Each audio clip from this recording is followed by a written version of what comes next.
everybody, it's Calxiyn here. So, we're working on our videos about the episode for this week. We're starting with this one. So I just wanted to talk. I think Sun needs some love on this channel. You know, like, me and Sun have had a very complicated relationship. You care more about, you worry about the feelings of fictional fucking characters more than you do of actual human beings. Well, I don't like actual people interact. in my life. You are a so sociopath. Anyways, my God. So, you know, if you guys enjoyed this video, remember to become patrons over on Patreon, donate Discord server. So, if you guys have been here long enough, you'll know last volume I really wanted Sun to die. Like, I didn't like what they were doing with this character. I found him kind of creepy and annoying, and no offense, but I'm not really a fan of Michael's voice, like, in general. And, like, I like Japanese Sun better. He sounds, like, sexy. He does sound hotter, though. You have to admit. You heard it. I don't even remember his voice. It's not memorable. It's deep. Well, it's because, like, it's in probably a foreign fucking language. Yeah, because you can't remember anything he said, but I can hear it in my head, like, relatively easily, if I think about it. And so, anyway, it's just... Because you're weeb, Jesus. Like, the Japanese voice was much more, like, it was smooth as fucking butter, and it made Sun really hot. And so, I have some... But whatever, like, I'm sorry, Michael, it's okay. So, I'm gonna be talking about, sure he's like, really how they've... How will he go on? How they've improved Truly. his characterization. Not much, like, in terms of, you know... his voice and whatever. And so, you know, volume 1 to 3, I thought that Sun was a really, like, nice, like, funny sort of character. You know what I mean? I didn't have that many problems with him. Hunter watched, RWBY volumes 1 to 3 with me, so, like, you don't remember me having any issue with Sun, right? Until you started getting into Bumblebee, I don't believe so. Yeah. Well, I mean, even then, it's just, like, that's not really, it's not like if Sun wouldn't exist, they wouldn't make her a love interest, but that's okay. And so anyways, oh, Hunter, you died. That's very sad. Someone just walked in a room and handed you a donut without saying, do you people... I'll text her, it's okay. Anyways, and so now the donut is on my keyboard. Anyways, what I was gonna say... I don't even know why I come over here anymore. This is just an exercise in futility and madness. Was... Like, I really enjoyed his characterization. I thought he was, like, he had some charm along with Neptune. It's a Boston cream donut. Do you have taste? What do you mean? How do you know what it is? I know for a fact it's a Boston cream donut. I love Boston cream donuts. What the fuck are you? Okay, whatever. That's not the point. We're talking about Sun. Like, how little do you want to talk about him that you'll start talking about your fucking grocery list, okay? Anyway. Grocery list? No, my grocery list would not have Boston cream donuts. Okay, whatever. Sorry. Anyways, and so what I kind of, like, want to say is that in Volume 4, I feel like they didn't really know how to handle him without Neptune, like, around, and so they kind of made him, like, kind of cringy, and the jokes weren't funny, and he kind of fell flat, like... I mean, he was around in Volume 1 without Neptune, though. I know, and so I don't understand what the problem was, because, like, in Volume 1, like, Sun felt more like a, you know, a dashing, like... I don't want to say knight in shining armor, because he wasn't the princely type, but he reminded me a lot of Aladdin, you know? Like, Aladdin has a much better voice, but let's just focus, like, in my head with the Japanese voice. Like, he reminded me of Aladdin, you know? He was kind of smug, he had some smarts, you know what I mean? Like, some smarts. Like, the way he explained stuff wasn't always the best, like, he sounded kind of dumb. But, you know, like, he was kind of like a rogue criminal, and that was kind of attractive. And then, Sun. And then Neptune came, and then they were kind of, like, a jokey duo, and, yeah, I like my son chummy more than I like him. And so, he kind of evolved into this very, like, he still had some, like, devilish rogue stuff going on, but he was more of, like, a friendly, like, you know, they were friends, right? And so it was interesting to see... That's what friendly means. It was interesting to see their dynamic. Then in Volume 4, that's where I think everybody started to have some issues with him, because he was kind of like, I don't want to say he had a hero complex, but he was like, we're gonna go take the White Fang down together, both of us, Blake. And then Blake was like, no, I just want to go home. And he was like, but oh, I wanted to go kick some ass. And then Blake was like, he looks no. like you want. I mean, they're huntresses. They're kind of. They're huntresses. They're huntresses. Anyway, and huntresses. And then there's no gender neutral term for this. It's bullshit. Then there's obviously, like, Sun following Blake for, like, an undisclosed amount of time. And this is a problem I have with RWBY, is, like, they could fix this by establishing a timeline, but they won't.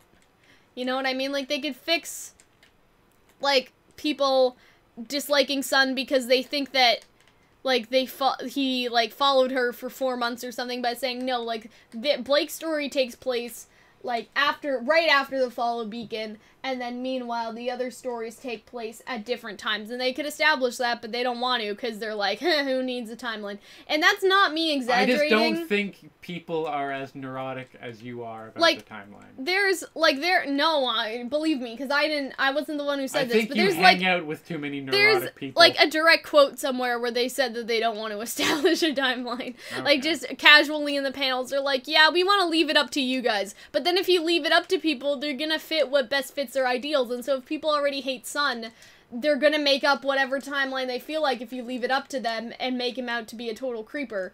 And, like, I thought he was a total creeper because I thought everything was happening at the same time. You thought he was gonna be a bad guy, like he'd turn out to be a villain. No, that would have been more interesting. No, that's not what I mean, but I mean, like, I thought that the timeline was everything was happening at the same time. Now it's a little bit different. And despite when it happens, that's entirely Rooster Teeth's... Or I don't want to say the entire company, but that's Miles and Carrie's fault. Like, they should have just got their ass together and made a fucking timeline like every other, you know, writer has to. You know what I mean? Like, y'all aren't special, okay? You could have done it, whatever. You've never written a timeline. Me? Yes. That's not true. I've written some timelines, but I never need them because I don't jump back and forth like this, right? And I don't write fantasy, so it's also not that You have also written confusing. fantasy. I mean, not on a regular basis that I would need a timeline. And you didn't write the timeline for that.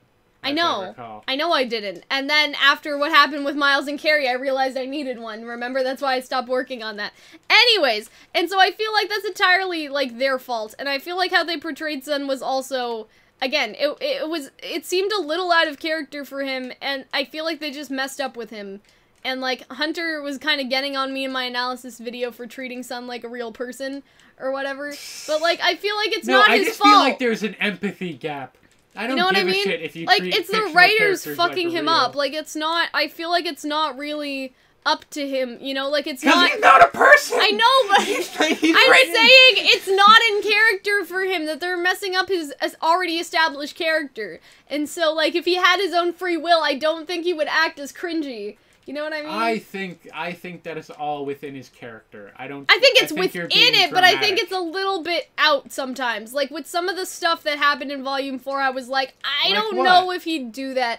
Like, and then, like, you also have kind of artistic choices that fell flat, like Blake slapping Sun in slow motion that weren't really funny, and other stuff that made people dislike him, that didn't really have anything to do with stuff that he actually said, but was more of, like, the animation team was kind of like, ooh, like, we'll do this, and then Miles and Carrie were like, okay, but that's not really exactly what we wanted.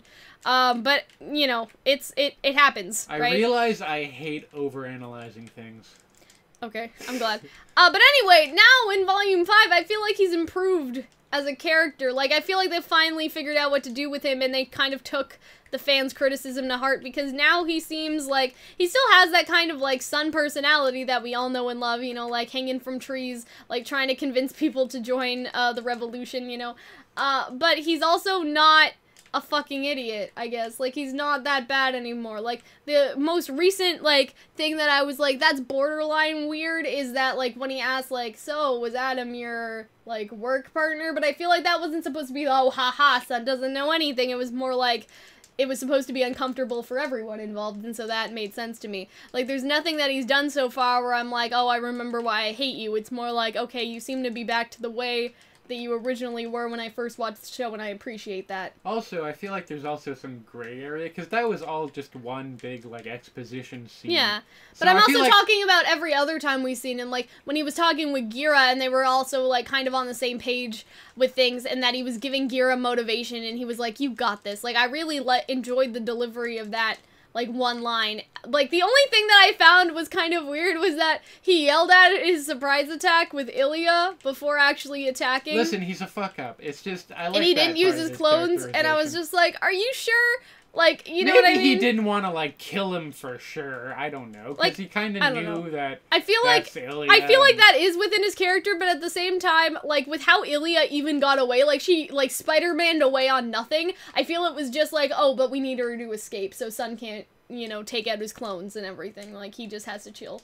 Like, it makes sense for him to do it a little bit, but he's never really been that dumb in battle before, except with Team Indigo, maybe. Like, with Roman, you know, like, Blake sneaked up on Roman, right? And then Sun kind of followed suit after, and there were no problems to be had that were the same sort of idiotic, like, I'll yell out my surprise attack before I get her. And what did Ilya Spider-Man away on, like, really? Yeah, that was also presumably, and so that's what I'm like, saying. I'm saying, nearby. like, it's a little bit of a cop-out, you know? They just wanted her to get away, and so they kind of made Sun the idiot there, and, like, you gotta do what you gotta do, I guess. But now I'm enjoying his character. I'm enjoying the scenes that they had with him, and I think they've really improved on him, and I hope they keep improving on him so I don't have to wish for his death. And so, like, we're doing another video this week on Gira, and, like, if the Belladonnas will actually die, and I want to talk more about that. Maybe it'll be Sun's death defending the parents and stuff, because now he's kind of, you know, come to love him like their own parents. That's what happens when you spend 6 months with, like, other people's parents, I think. And you think, because, God forbid, you've not been kidnapped before. What? Sun's not kidnapped, though. I mean, I'm talking about you. Oh, why would I be kidnapped? I don't know. You talked about that for a second until the very end, like you have experience living with other people's parents for 6 months. I mean, I have experience for, like, 2 weeks, but not 6 months, unfortunately. But unfortunate, alright. Unfortunately. You do you. Because if you guys remember, Al did some videos with us before about Crow and stuff. Like, I went to England to, like, visit him and everything, and, like, his parents were basically, like, my parents, and I love them very much, and we're all still, like, tight. You know what I mean?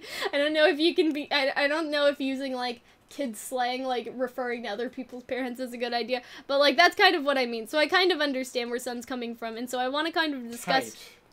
Yeah, we're tight, man. We're close. And you we're buds. Kids slang. Yeah, we're buds. Anyways, and so I kind of want to discuss that separately, though, if Sun's actually dying or not, but they seem like he's setting him up to die at the moment, or to be, like, more romantic with Blake, or to do both, like, to confess his feelings when he dies. Like, it's complicated, you know? Mm-hmm. But I do like how they've improved on his character, and I feel like I don't hate him anymore. But anyway, Hunter, like, how do you feel? Because you haven't really said much about it. About Sun? I feel like I've been saying quite a bit. Like, it's just like, did you dislike him as much as I did, or? I don't dislike Sun. I just sort of liked, I mean, I always sort of was of the opinion that I liked my own little headcanon of Velvet better, because I, too, am a narcissist. Mm-hmm. But, I guess when it comes to my only gripe with Sun's character, I felt, is that yeah, I don't know. He's just never. He doesn't interest you, does he? I mean, he's not a bad character. He's never been special. Is that what you're gonna say? He's never been like a particularly amazing character. He just sort of exists to be like. And I feel and like that's something else that I wanted to talk about. Goofy and to be like an ideological. I feel flat. I feel like he exists only to push along Blake's plot. Yeah. And I have a problem with how transparent that is. Not only that, but also to be like, I dislike the White Fang. I was in the White Fang. Oh, fuck. Yeah. Like even now with TARDIS and... So, what I was gonna say, and we've talked about this a bit in my Discord server, so I know not all of you guys are on it. He's kind of a but it's that... Yeah, exactly. And so I have a problem with that, because I understand that some characters need to exist to serve the plot, okay? I get it. But at the same time, when you make it so transparent, it breaks the illusion a little bit. And so I feel like this is where they're kind of fixing it. Like, in Volume 4, it was very clear that he only existed to push Blake, and that's it, right? He kind of also existed in Volume 1 to sort of bring her back around. Yeah, exactly. And so, like... Another example, Velvet. It was very clear that when we saw Velvet, she was only made to show Cardin bullying someone, right? And then people liked her, and so they brought her back. But if that was the only time that we would have ever seen her, and still even, like, she was brought back to be, like, a character that was bullied and also for fan service. When it's that transparent that you can tell without even, like, reading up on the show, because obviously they've confirmed that that's why they did it. The same thing with Roman. But the difference with Roman is that, like, when I first watched the show... I didn't know any better. Like, it didn't end off as if, like, Roman was never coming back, or if he was just meant to be, like, the villain of the week or anything. Even though we know that's originally what he started out for, they gave him, like, more of a shit to flesh him out, right? And he had a very good voice actor, and I think that's why. Like, I think that's more why they did it. It's because, like, the voice actor, like, breathed life into Roman to an extent. But with Velvet, like, she kind of falls flat, you know what I mean? Because we know what her purpose was for, and we know she's only around because people like her, and that's it, you know what I mean? And so for Sun, and for, like, Penny, for example, like, it was very clear to me when I saw Penny, I was just like, yeah, this bitch is gonna die. You know what I mean? Up. No, it was. Like, Pyrrha, not so much, because they actually went in and developed Pyrrha. But when you have someone that, like, wholesome and that good, and you just randomly introduce them, and then they kind of just stick around, like, you know something bad's gonna happen to them. And it was clear to me that they were MacGuffins, right? And even RWBY says this in the most recent episode, that Penny was only killed to prove a point.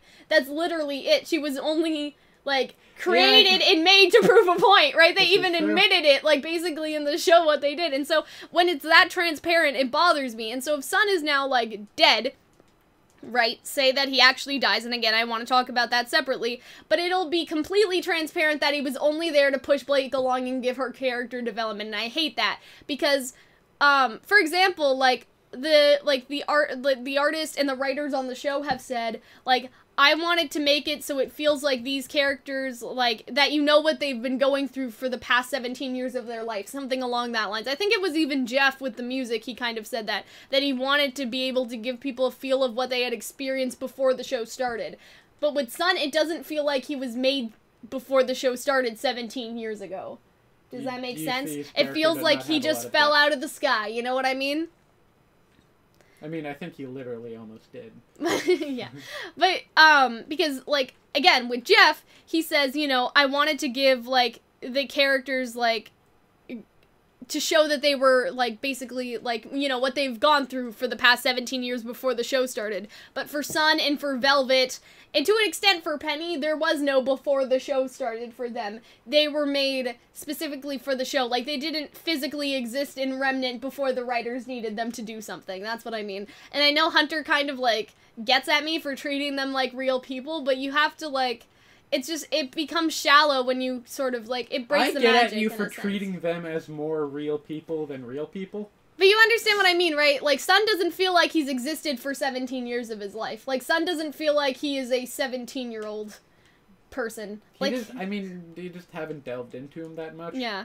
Also, his story, his background. And so, and I don't want them to exposition jump his entire background, but we have characters with very little backstory, like Ilya, who I can, like, yeah, that person has existed for 17 years on this earth. You can assume a lot about him, that he's, like, transient and whatnot. And I feel, I understand assuming, but then it's not, like, it's about the intention of why they made him that bothers me. Like, that is become shallow for me, like, that we've already talked about, right? That he's a MacGuffin, sort of like you said. And so, regardless of his characters in the show, it's knowing what the writers have purposed him for currently, or in previous, right? And so maybe they'll change that to make him more of, like, an actual person, but right now he's more of a plot device. And I think that characters shouldn't just be plot device, I think they should be people before their plots. You know what I mean? Sure. Because you kind of, like, touched on that earlier. Like, some characters feel like they were only created for the plot and nothing else. And that annoys me, I guess. Like, it just takes me out of it because I can see right through it most of the time. You know what I mean? Like, there have been some times that I've been caught off guard with character deaths, like with Pyrrha, because they actually took the time to, like, make sure that she existed as a person. I know for you, when you watched that, you said you knew Pyrrha was going to die, because you looked it up on I know, Wiki. and so that kind of, that was an liar. accident, because I wanted a picture of her, because I loved her so much, and then she died. And so, when you kind of think about it like that, I think they are improving his character, but I just hope that he's not going to be like Penny, or more Velvet, I think is a better example, because, like, it's like she only had one purpose, and then she was brought around for fan service. And that's the other thing, is that Team Coffee replaced Team Sun during the breach. Well, they were both there. Not during the fighting scene where the Grimm all came out of the train. or whatever. Yeah, that was the train bridge. tunnel. And so... But Sun was there, but they never showed them fighting. Yeah, so Team Coffee basically took that spot away from Team Sun, and that could have given them more character development and made them feel more fleshed out. Because, like, Coco, even though, again, she was only made because of Velvet, it, like, seems to have, like, a bit more, like, oomph. You know what I mean? At times and stuff like that. Not Yasuhachi or, like, Fox or whatever. They were just kind of there. But, like, Coco felt real, I guess. I don't know. I feel like I'm not explaining this properly, or I'm going in circles. It's not that I don't like him. I desperately want him to... He should have better. Sun deserves better than what they're currently giving him. That's my entire point. This entire video was how to, like, clarify that I don't hate him anymore. It's now, like, me with a battle with the writers, basically. Like, you're ruining him. You're destroying what I love. You know what I mean? You are a little too attached if you think you are personally battling writers of whom you've never met, and they. I'm not personally battling. I'm just they're like not even aware. Video-wise, you know what I mean. Also, you don't know that. Somebody answers my fan project emails and gets my reactions unblocked. They know that I'm here. Anyway, guys, I hope that you enjoyed this video. I hope this wasn't too confusing for you guys. I hope it's okay. But I hope that I will see you in the next one. Bye bye.